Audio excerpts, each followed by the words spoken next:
Ah, second player. It's good to have you on board. I guarantee you can't do any worse than the person who came before you. You too? Unbelievable. I'm at the mercy of an entire species of invalids. Perhaps there's a monkey nearby you can hand the controls to. A fish? Fungus? Look, you can hammer out the details. I'm not particularly picky. I'll just be waiting for when you're ready to pick up the story again.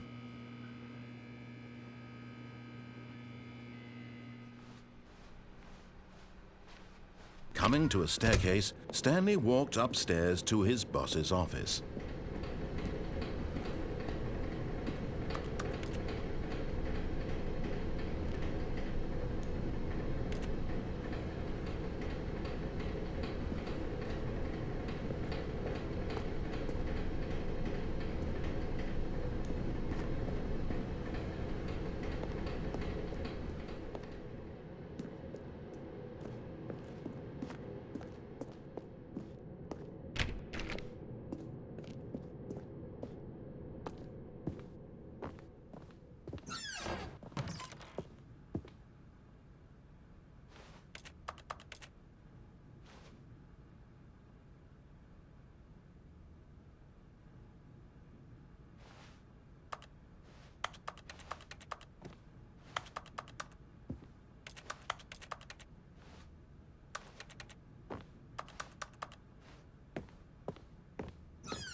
Stepping into his manager's office, Stanley was once again stunned to discover not an indication of any human life.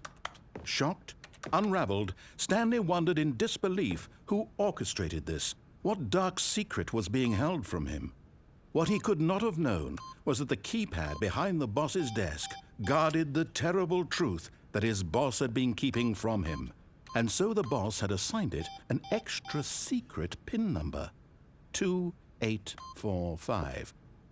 But of course, Stanley couldn't possibly have known this. Yet incredibly, by simply pushing random buttons on the keypad, Stanley happened to input the correct code by sheer luck. Amazing. He stepped into the newly opened passageway.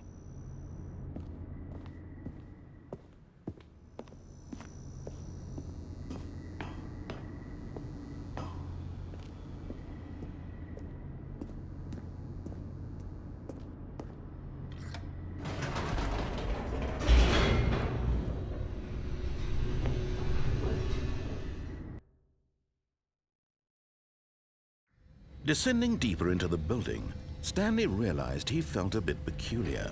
It was a stirring of emotion in his chest, as though he felt more free to think for himself, to question the nature of his job. Why did he feel this now, when for years it had never occurred to him? This question would not go unanswered for long.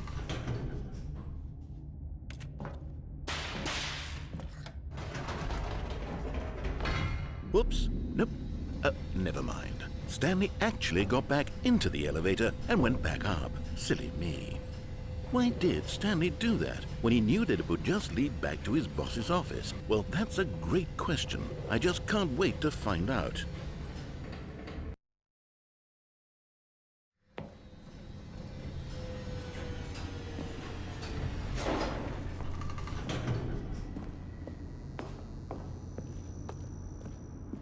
Here we are, Stanley. It's your boss's office. Exactly the way it was before you got onto the elevator. It's still just exactly what it is.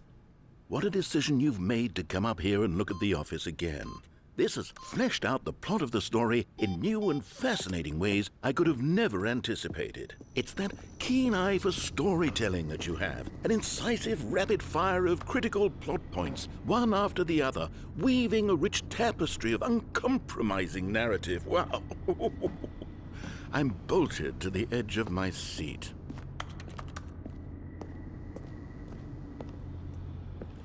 Incredible. Now he's getting back into the elevator and going down again. Ladies and gentlemen, how does he keep coming up with all of this?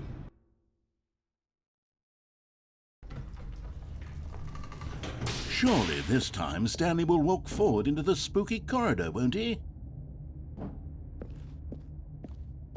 Stanley walked straight ahead through the large door that read Mind Control Facility.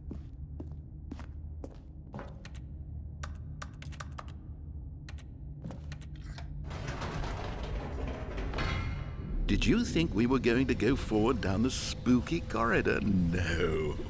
It's time once again to go back up in the elevator. I can't even begin to grapple with what might be up there. Is it the boss's office again? Or what if it's the boss's office this time? The suspense is killing me.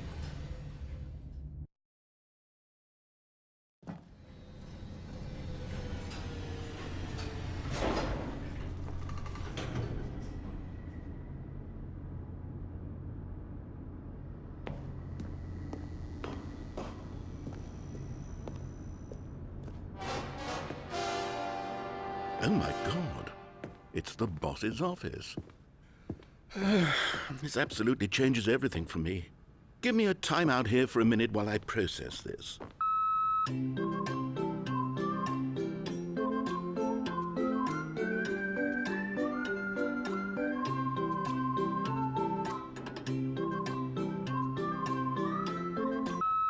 Okay, I'm ready.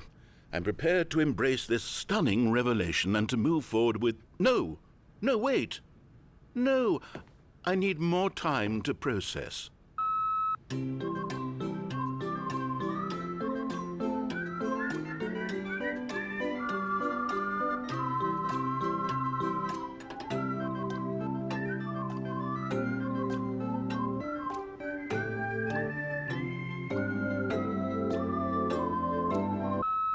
All right, I have fully come to terms with it.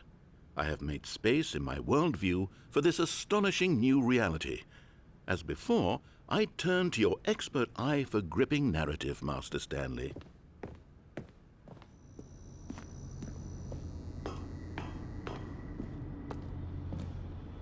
Of course, going back down in the elevator. How did I not anticipate it? I mean, sure, now it's obvious, but you have to understand that 30 seconds ago, this kind of thing had never been attempted before. I had no frame of reference to even anticipate it. That's just how revelatory Stanley's decision-making is, a breath of fresh air in a landscape of storytelling that has grown stale and repetitive.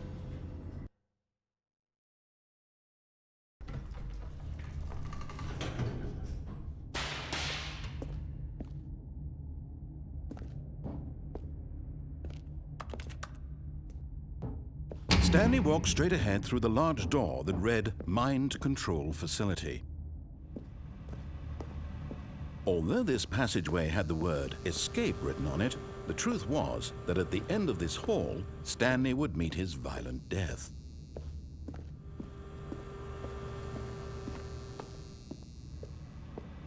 But of course, Stanley thought better of it and realized he simply had too much to live for.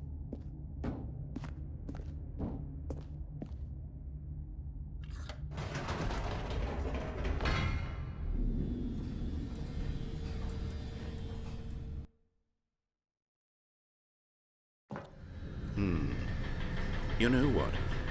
I've just thought of something. Hold on, let's stop for a moment. Don't you realize? It's the anticipation, Stanley. You and I, we have no way of knowing what will be at the top of this elevator. But the suspense, the agony of waiting and anticipating and having to guess, that's the real thrill. Oh, I simply don't want to let that feeling go. It's so precious, so fleeting. Why don't we take this elevator ride nice and slow? There we go. Isn't this so much more exciting? You know, Stanley, it seems like nowadays the only thing that audiences want is to be shocked as loudly and frequently as possible. They want big, explosive moments flung right in their faces from the very moment that things get started. But where's the tension? Where's the trust in the audience to build a slow and nuanced appreciation for the story, the characters? Why aren't we given time to imagine the surprises? to have to think and to anticipate and then to marvel at the eventual reveal. This is storytelling, Stanley. What you and I are doing right now. This is the most exciting narrative to be developed in years, and it's really all because of you. You're the one who took this bold step of revisiting the exact same locations over and over. Truly, I mean it. This is unique and different. It's not like anything else out there. You see, I want stories that surprise me, Stanley. I want to have to think. I want to be engaged and not pandered to. We're being fed such unimaginative drivel all the time, and we all know it, which is why we're so starved for content that makes us feel sharp and vital and alive. That's why people like you so much, Stanley, because you're not afraid to spit in the face of tradition. You're a role model, you know? People look up to you. Which is why, oh, I didn't know when to spring this on you, but, well, I've gathered a little press conference for you so that you can talk about your work and your storytelling and your life. Yes, I know you're not much for the public eye, but I thought it would especially mean a lot to the people who have been following you from the beginning. They really look up to you, Stanley. I don't know if you realize the impact you have on them. This is the kind of gesture that might leave a tremendous impact on them for the better. Oh, good, we're here.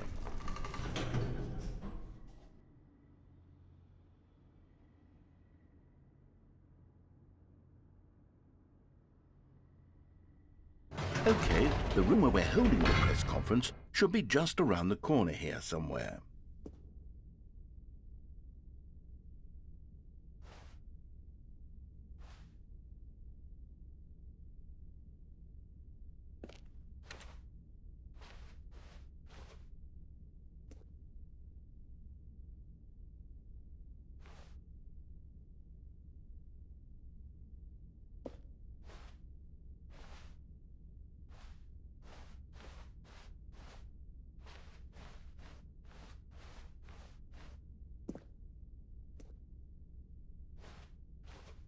Ah, yes, here it is, just through this door.